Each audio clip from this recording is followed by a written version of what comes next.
Hey, pardon my appearance this week. I had to have some minor surgeries on my face, and I look like I walked out of a horror film.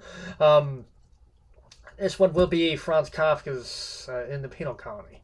Franz Kafka is one of the great and most influential writers of the late 19th, early 20th century. He lived 1883 to 1924.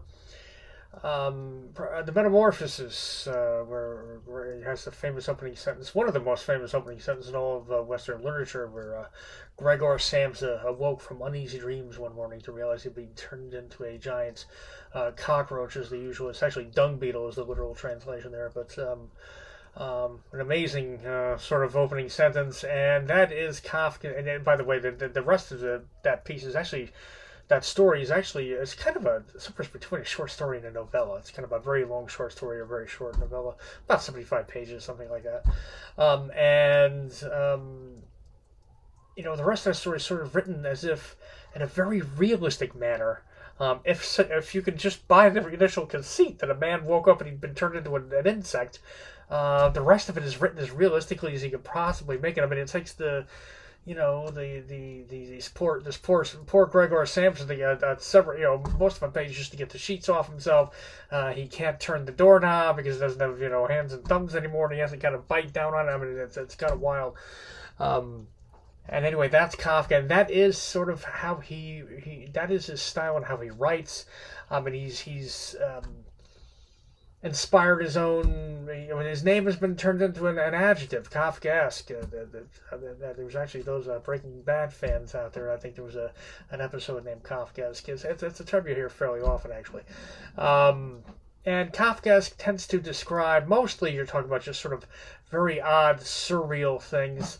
The other thing it can often describe is, and it's very common in Kafka's work, to find these very sort of kind of problematic relationships to enormous sort of government bureaucracies, and these unfeeling and ungovernable and unmanageable and impenetrable sort of bureaucracies that can leave you with a real kind of chilling feeling if you're getting onto his wavelength. And I think that might be more sort of where we are a little bit in this and in the penal colony. It's a fascinating story, and also I'm going to say up front too, if you are subscribed to the great courses or can get hold of those, Arnold Weinstein had a terrific lecture on Kafka's called the Writing Machine, I think is what he titled it. And his work on this story has definitely influenced my own, and I want to make sure I give credit where credit is due here. Anyway, Kafka, we enter this story, we have an explorer, and he's on an island. And he is there to sort of judge this sort of machine, this apparatus, which is used to execute prisoners of the law who've committed, one assumes, capital offenses, but that's going to come into what a capital offense. Well, it is capital. It is capital offenses, obviously, but what constitutes a capital offense becomes a little bit. Strange in this world, and we learn he's going to bear witness to an execution. This explorer, I think the explorer himself was a pretty popular figure still in the 19th century. This is not so long, right? So within 100 years or so that Columbus and Magellan and Shackleton and people like that, and there were still things to explore, and explorers were this sort of this kind of swashbuckling sort of a paragon of masculinity, I think, in a very extremely admired figures. Maybe what astronauts became later, and maybe I don't know if there's. I guess the closest we'd have it to in 2020 America, maybe it would be a Navy SEAL or something. But anyway, this is an explorer, so he's there, and he's there to bear witness to an execution. And there's the on this island you have the new colony. commandant, and the officer, and the second character in this, the officer is basically still rather loyal to the old commandant, and does not like the new commandant very much.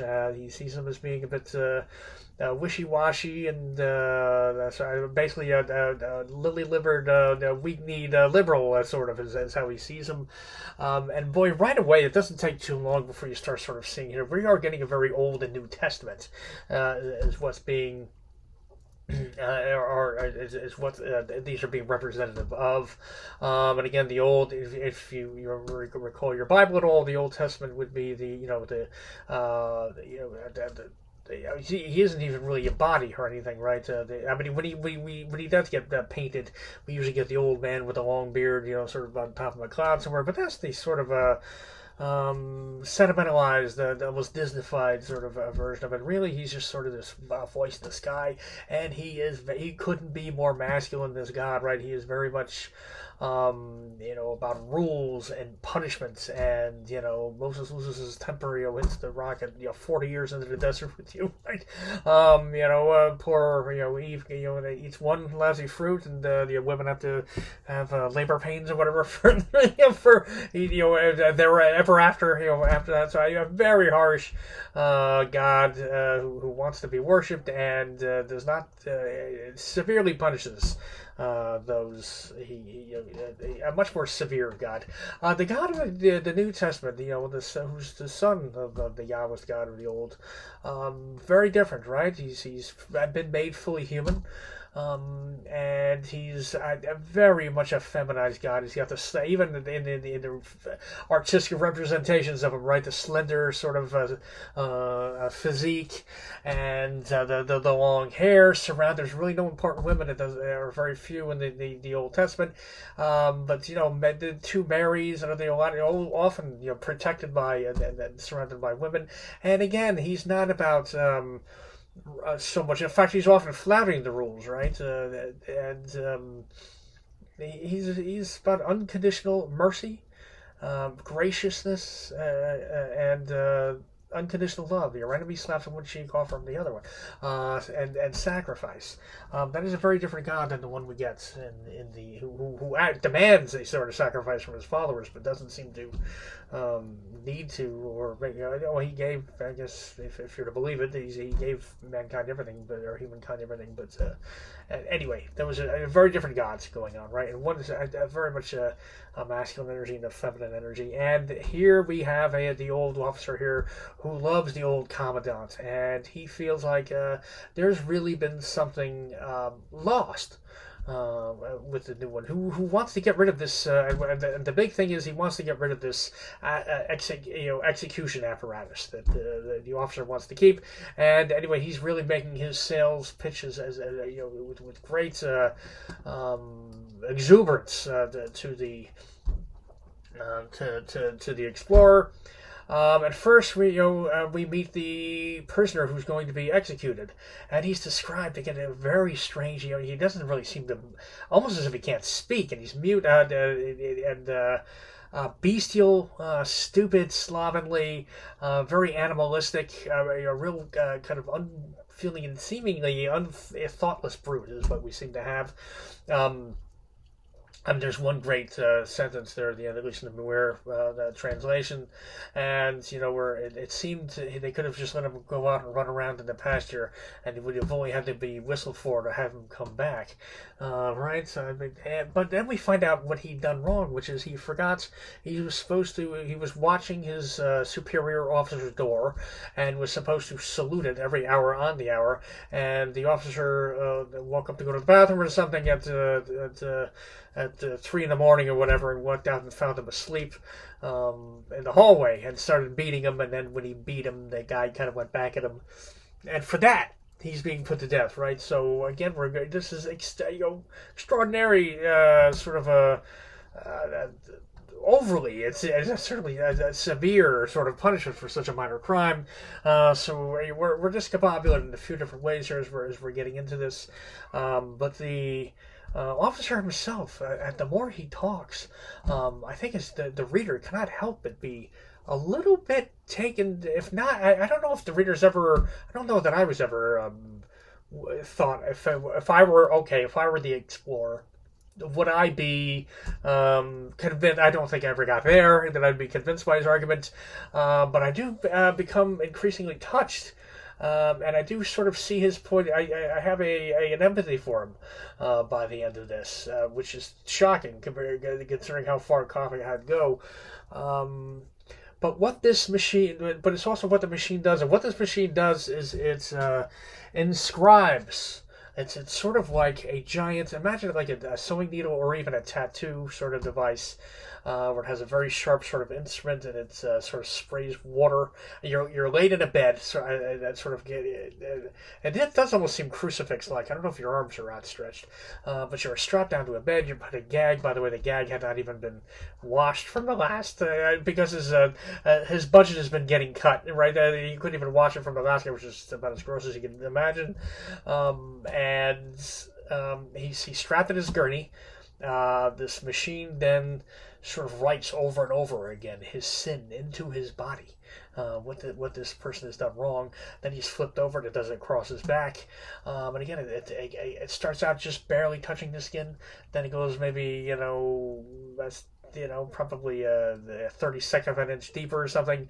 Does it again, then it does it again, and then it goes deeper and deeper and deeper. It's this sort of slow torture, and and there's water spraying to wash off the blood as this thing is being written onto his body, and it all runs off into this sort of complicated sort of a gutter system and down into a pit where eventually this body, when he's done, is going to be flung into.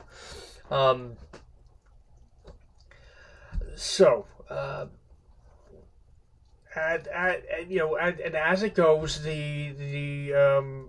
the officer is explaining this is like people used to come from miles around and take picnics, and it used to be this sort of social ritual for this culture to witness these things, and now nobody comes, and like everything's sort of fading away, and here we have the officer sort of trying to hang on to it, and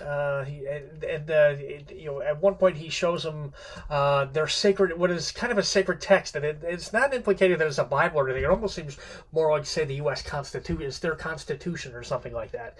But it is also sort of held sacred, almost as if it's a holy book, right, or a sacred book. And of course, the explorer can't make heads or tails. He cannot decipher the writings. He's like, well, if you can't get it, you can't get it. So again, there's a lot of not being able to communicate with each other going on throughout this whole story. And again, the prisoner that's about to be executed doesn't quite understand what he's done wrong. We don't even really get even if we understand he did something wrong, it was such a small wrong thing, and it actually doesn't even feel wrong to most of us. It seems silly to have somebody salute a closed door every hour.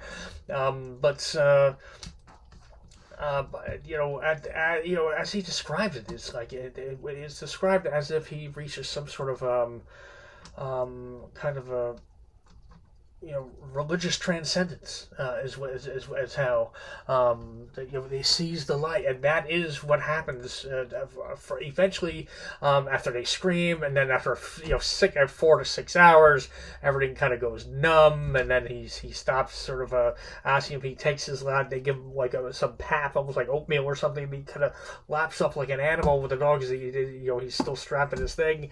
That's like his last meal, and then this again he's naked in this thing, and this thing is writing and writing and writing and writing. And again, this is all being described. We don't really see it happen because the guy never quite gets into it, right? And then he, around the 6th hour, he's like, when transcendence happens, and he gets it, and he says, "You don't understand. You how hard you had a time. You had understanding our Constitution. You couldn't get it with your eyes and your brain. He gets it in. He gets and gains an understanding in his body. And boy, I would suggest here that." And again, this is I'm getting this a bit from Arnold Weinstein's interpretation of this. I want to be sure I give the man credit. Is that boy, in a sense that this is every artist's dream, or what do artists want to do? What do especially literary artists, which is what we're thinking, what do men or women who write literature, what is it they're trying to do? They're trying to alter your being, right? They're trying to write something deep, and get you to sort of alter who you are in a way. You will see the world a little bit differently after you read their work. You will be changed by it, right?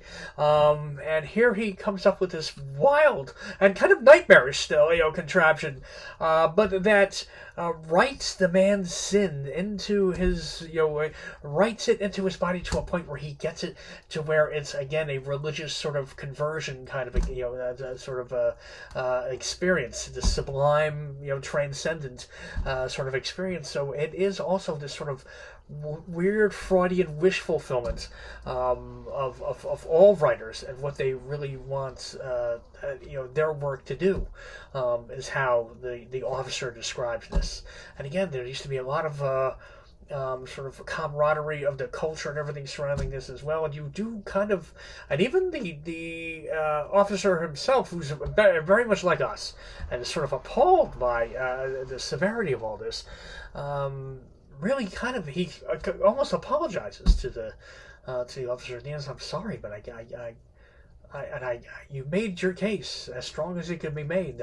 But I still cannot go with this. And now, and then the officer sort of smiles, and he lets the prisoner go free. And the prisoner had been held on a chain that was that described very much like a marionette's puppets, with the strings. It was like a link going to each limb or whatever in his head, and it was kind of wild and being held by another soldier. Anyway, he's set free. The officer then, and again we get a minor sort of a cataclysm and sort of a end of the apocalyptic end of days going to happen here. Officer gets into the machine, straps himself in, and the machine does start to go on him, takes all his clothes off, gets in there naked. And again, I think it's impossible not to give this officer a little bit of credit, being willing to, we have the courage of his convictions. So he straps it in himself, and it starts to go, but then everything breaks, belts start popping, bolts start popping off, and eventually this thing, instead of gradually writing this thing, he does not get the transcendent experience. He just gets impaled on this thing and sort of bleeds out then and there in a kind of gruesome way, and then the thing kind of goes up and sort of whacks him down into the pit and sort of tosses him. But it was sort of this very undignified and sort of terrible death he got on it, nothing like what he'd been describing.